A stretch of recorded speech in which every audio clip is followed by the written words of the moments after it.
Hello guys, അസ്സാം വലൈക്കും. നിങ്ങൾക്ക് എല്ലാവർക്കും സുഖമല്ലേ? ഞാനും ഇവിടെ സുഖമായിട്ടിരിക്കണം. പിന്നെ എന്തൊക്കെയുണ്ട് എല്ലാവരും വിശ്വാസം? സുഖമല്ലേ? ചൂടൊക്കെ എങ്ങനെ പോണ്?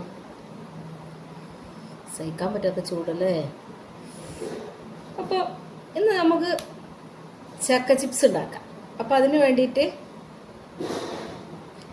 ഞാൻ പ്ലാവുമ്പോൾ പോയിട്ട് ഒരു ചക്ക പൊട്ടിച്ചൊക്കെ എടുത്തു കൊണ്ടുവരികയാണ്. നല്ല മൂത്ത ചക്ക ഇരിക്കണം.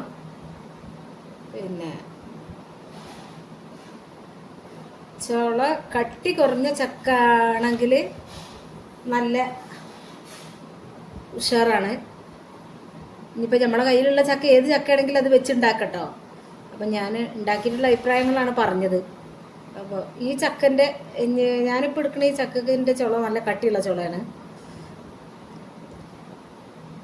അപ്പം ഞാൻ ചക്കയൊക്കെ പറിച്ച് കൊണ്ടുവന്ന് അത് മുറിച്ച് കഷ്ണങ്ങളാക്കി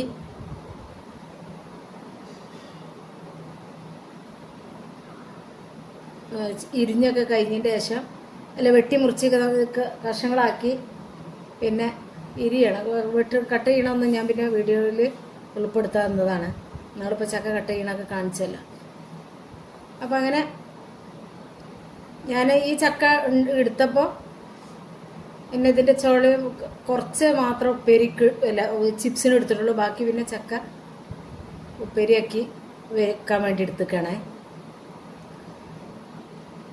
അങ്ങനെ ചക്ക ശരിക്കും മുറിച്ച് കട്ടൊക്കെ ചെയ്ത് അതിൻ്റെ ചകിണികൾ എല്ലാം എടുത്ത് ചുള സെപ്പറേറ്റ് ആക്കിയതിൻ്റെ ശേഷം മാത്രമേ നമുക്ക് ഉണ്ടാക്കാൻ പറ്റുള്ളൂ. അങ്ങനെ ഞാനിത് മടൽ അടക്കിയൊക്കെ അരിഞ്ഞെടുക്കണത് രണ്ടിനും കൂടി കൂട്ടാൻ ഞാൻ പറഞ്ഞല്ലോ, ഒരു ഉപ്പേരിയാക്കി വെക്കും വേണം. പിന്നെ ബാക്കി കുറച്ചെടുത്ത് ചിപ്സ് ഉണ്ടാക്കും വേണം. അത് ഉദ്ദേശിച്ചിട്ട് ഞാനിങ്ങനെ ഇത് മുറിച്ചെടുക്കണത്. അപ്പോൾ ചക്ക എല്ലാവർക്കും ഉണ്ടാക്കാനും ഇതിനൊക്കെ ഭയങ്കര ഇഷ്ടമായി. പക്ഷെ ചക്ക തൊടുമ്പം കൈമിൽ വിളഞ്ഞി ഉള്ളൊരു പ്രശ്നമാണ്. അപ്പോൾ അതിന് നമ്മളെ കയ്യിൽ കുറച്ച് വെളിച്ചെണ്ണ കുറച്ച് എണ്ണ എന്തെങ്കിലുമൊക്കെ തേച്ച് കണ്ട് കത്തിമലും കൈമലൊക്കെ ആക്കി കഴിഞ്ഞാൽ ആ പ്രശ്നം ഉണ്ടാവില്ല കേട്ടോ. പിന്നെ കത്തി ഒന്നാക്കലാണ് ഒരു പണി. അങ്ങനെ ഞാൻ ചക്കൊക്കെ എടുത്ത് എല്ലാ പണിയും കഴിച്ച് ചെറുതാക്കി കനം കുറച്ച് ചെറിയ ഇതിൽ അരിഞ്ഞ് ഒക്കെ എടുത്തിട്ട് ഇതിങ്ങനെയും പൊരിച്ചെടുക്കുക. ഒരു നേരിയ മധുരത്തിലുള്ള ചക്കയാണെന്നുണ്ടെങ്കിൽ ഇതിലേക്കൊന്നും ചേർക്കണ്ട, അങ്ങനെ ഇഷ്ടമുള്ളവർക്ക്. അപ്പം നമ്മൾ ചിപ്സ് തന്നെ വാങ്ങിക്കുമ്പോൾ മധുരമുള്ള ചിപ്സും മധുരമില്ലാത്ത ചിപ്സും ഇല്ല എന്നതുപോലെയാണ് കേട്ടോ. അപ്പം ഇത് മധുരമൊന്നും ഇല്ലാത്ത ചക്കയാണ്, നല്ല മൂത്ത ചക്കയാണ്. അപ്പം ഞാൻ അതിലേക്ക് കുറച്ച് മുളകും പൊടി ഇട്ടുകൊടുത്ത് കുറച്ച് ഉപ്പ് ഇട്ടുകൊടുത്ത് ഇതിങ്ങനെ ഓരോ ഓപ്ഷനാണ്. രണ്ടാമത്തെ ഒരു ഓപ്ഷൻ എന്താ വെച്ചാൽ വെറും ചക്ക അരിഞ്ഞാണ്ട് നേരെ പൊരിച്ചെടുക്കുക. പൊരിച്ചെടുത്തതിന് ശേഷം അതിലേക്ക് ഉപ്പും മുളക് പൊടി, ഉപ്പ് മാത്രം വെതറി കഴിക്കണവരുണ്ട്, ഉപ്പും മുളക് പൊടിയും വെതറിയിട്ട് അങ്ങനെ കഴിക്കണവരുണ്ട്. ഇതുപോലെ ഇപ്പം ഞാൻ ഈ മിക്സ് ചെയ്യണ പോലെ അങ്ങനെ പൊരിച്ചെടുത്തതിന് ശേഷം ആ ചൂടോടെ തന്നെ അതിലേക്ക് ഉപ്പും മുളക് പൊടി വെതറാം, അങ്ങനെയുണ്ട്. അപ്പം അതൊക്കെ ഓരോരുത്തരുടെ ഇഷ്ടം, ഓരോരുത്തർക്ക് പലർക്കും പല രൂപത്തിലുള്ള ഇഷ്ടങ്ങളല്ലേ. അപ്പോൾ ഇഷ്ടത്തിനനുസരിച്ചൊക്കെ ചെയ്തെടുക്കുക.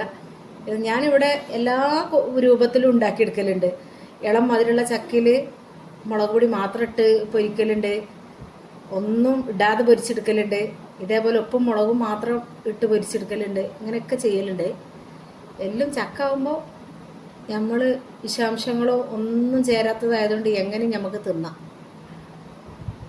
അപ്പോൾ ഇതിലിതൊക്കെ കുഴച്ച് പാകാക്കി ഒരു 10-15 മിനിറ്റ് വെച്ചിട്ടുള്ളേ. വെച്ച് കഴിഞ്ഞതിന് ശേഷം പിന്നെ ഞാൻ ഇത് ഓയിൽ ഒഴിച്ച് കൊടുത്തുകൊണ്ട് അത് ചൂടായതിൻ്റെ ശേഷം അതിലിട്ടിട്ട് എണ്ണ നല്ലതുപോലെ ചൂടാകണം. ഈ സിമ്മിലൊന്നും ഇട്ട് വെച്ച് ഒരിക്കലും ചക്ക വറുത്തെടുക്കരുത്. നല്ല ചൂടിൽ തന്നെ, അത്യാവശ്യം എണ്ണ നല്ല ചൂട് തന്നെ ആയെങ്കിലേ ചക്ക ശരിക്ക് പൊരിഞ്ഞ് വരുള്ളൂ. അപ്പം നിങ്ങളും എല്ലാവരും ഇതുപോലെ ചക്കൊക്കെ ഇല്ലാത്ത വീടുണ്ടാവില്ല. ഇനിയിപ്പോൾ ഒന്നും ഇല്ലയെന്നുണ്ടെങ്കിൽ ആരെങ്കിലും തൊട്ടടുത്തുള്ളവരൊക്കെ തന്നെയെങ്കിലും നമുക്കൊരു ഇഷ്ടം ചക്ക തരാതിരിക്കില്ലല്ലോ. അപ്പോൾ അങ്ങനെ തന്നു കഴിഞ്ഞാൽ നിങ്ങൾ ഇതുപോലെ ഒന്ന് ഉണ്ടാക്കി വെക്കുക. എന്നിട്ട് ഉണ്ടാക്കി നോക്കി പരീക്ഷിക്കുക. പരീക്ഷിച്ചതിന് ശേഷം കമൻ്റ് അറിയിക്കുക. അപ്പോൾ കുറച്ച് സമയം എടുക്കും കേട്ടോ അത് പൊരിച്ചെടുക്കാൻ. പെട്ടെന്ന് അങ്ങോട്ട് എണ്ണയിലിട്ട് കണ്ട് വറുത്ത് കോരാനൊന്നും പറ്റൂല. ശരിക്ക് പിന്നെ വെന്ത് ഇതായിട്ട് ഇതിൻ്റെ ഒരു കിലുകില് ശബ്ദം വരുന്നത് വരെ നമ്മളിത് വേവിച്ചെടുക്കണം. വേവിച്ച് കഴിഞ്ഞാൽ നമ്മൾ കളർ ഇങ്ങനെ മാറി വരും. അപ്പം നമുക്ക് മനസ്സിലാവും. അപ്പം ഇങ്ങനെയൊക്കെയാണ്. അപ്പം നിങ്ങൾക്ക് ഇത് കണ്ടുകൊണ്ട് നിൽക്കുമ്പോൾ ഇതിൻ്റെ വീഡിയോ ഇഷ്ടപ്പെടുകയാണെന്നുണ്ടെങ്കിൽ ഒരു പിശുക്ക് കാണിക്കാതെ ഒരു ലൈക്ക് തരണം. വീഡിയോ ഇഷ്ടപ്പെട്ടിട്ടുണ്ടെങ്കിൽ നിങ്ങളുടെ ഫ്രണ്ട്സിനും ഫാമിലിക്കൊക്കെ ഒന്ന് ഷെയർ ചെയ്ത് കൊടുക്കുക. സബ്സ്ക്രൈബ് ചെയ്യാതെ ആരെങ്കിലും കാണുന്നുണ്ടെങ്കിൽ പ്ലീസ് ഒന്ന് സബ്സ്ക്രൈബ് ചെയ്ത് സപ്പോർട്ടും കൂടി ചെയ്യുക. സബ്സ്ക്രൈബ് ചെയ്തുകൊണ്ട് ആ ഓളെന്ന ഓപ്ഷനും കൂടി തൊട്ട് കഴിഞ്ഞാൽ ഞാനിടുന്ന എല്ലാ വീഡിയോസും നിങ്ങൾക്ക് നോട്ടിഫിക്കേഷനായിട്ട് കിട്ടും. അപ്പം ഞാൻ ആദ്യത്തെ കുറച്ച് ഇട്ടത് ഫസ്റ്റ് ട്രിപ്പ് പൊരിച്ച് കോരി, പിന്നെ ഞാൻ രണ്ടാമത്തെ ട്രിപ്പ് ഇട്ട് കൊടുക്കുകയാണ്. ഇത് നല്ല ഒന്നും കൂടി കളർ മാറ്റിയെടുക്കേണ്ടവർക്ക് അങ്ങനെ മാറ്റി ഒന്നും കൂടി ഇതാക്കി എടുക്കുക. ഞാൻ നല്ല അത്യാവശ്യം നല്ല തീയിൽ വെച്ചിട്ട് തന്നെയാണ് ഇത് പൊരിച്ചെടുക്കണത് കേട്ടോ. അത് കുറച്ചേ പൊരിച്ചിട്ടുള്ളൂ. പൊരിച്ചെടുത്തപ്പോൾ തന്നെ ഏകദേശമൊക്കെ പൊരിച്ച് ഡബ്ബയ്ക്ക് ഇടുന്നതിന് മുമ്പ് തന്നെ കുട്ടികൾ കുറച്ചൊക്കെ തിന്ന് കഴിഞ്ഞ്. അപ്പോൾ നല്ല ടേസ്റ്റ് ഉണ്ടേന്. അപ്പം നിങ്ങളും എല്ലാവരും ഇത് കണ്ടിട്ട് നിങ്ങളുടെ അഭിപ്രായം എന്താണെന്ന് വെച്ചാൽ അത് കമൻ്റായിട്ട് അറിയിക്കുക. ഉണ്ടാക്കി കഴിഞ്ഞതിന് ശേഷം ഉണ്ടാക്കിയോ ഇല്ല എന്നുള്ള വിവരങ്ങൾ ഒക്കെ അറിയിക്കുക. അപ്പോൾ ഇതൊക്കെ എന്ന് പറഞ്ഞാൽ നമുക്ക് പെട്ടെന്ന് നമ്മൾ ചിപ്സ് ആയാലും ഈ ചക്ക ചിപ്സ് ആയാലും ഈ സംഭവമൊക്കെ നമ്മൾ വലിയൊരു സംഭവമാണിത് നമുക്ക് ഉണ്ടാക്കാൻ കഴിയില്ല എന്നൊക്കെ നമ്മൾ വിചാരിക്കും ഇത് കാണുമ്പോൾ. പക്ഷെ നമുക്കിതെല്ലാ സംഭവം നമ്മൾ ഒരു അരമണിക്കൂർ മെനക്കെട്ട് കഴിഞ്ഞാൽ നമുക്ക് തന്നെ നല്ല സാധനങ്ങൾ ഉണ്ടാക്കി നമ്മളെ മക്കൾക്ക് കൊടുക്കും ചെയ്യാം, നമുക്ക് തിന്നും ചെയ്യാം. ഇതൊക്കെ എടുത്ത് വെച്ച ഭയങ്കര കട്ടൻ ചായൻ്റെ കൂടെ സൂപ്പറാണിത്. അപ്പോൾ ഇത്രയൊക്കെ തന്നെ വീഡിയോ ഉള്ളൂ. ഇഷ്ടപ്പെട്ടാൽ ലൈക്ക് തരാൻ മറക്കല്ലിട്ടോ മക്കളെ. സ്കിപ്പ് ചെയ്യാതെ കണ്ടു നോക്കി അപ്പോൾ നിങ്ങൾക്ക് ഇതെങ്ങനെ ഉണ്ടാക്കണം എന്നുള്ളത് മനസ്സിലാവുള്ളൂ. ഓക്കെ, അസ്സലാമു അലൈക്കും.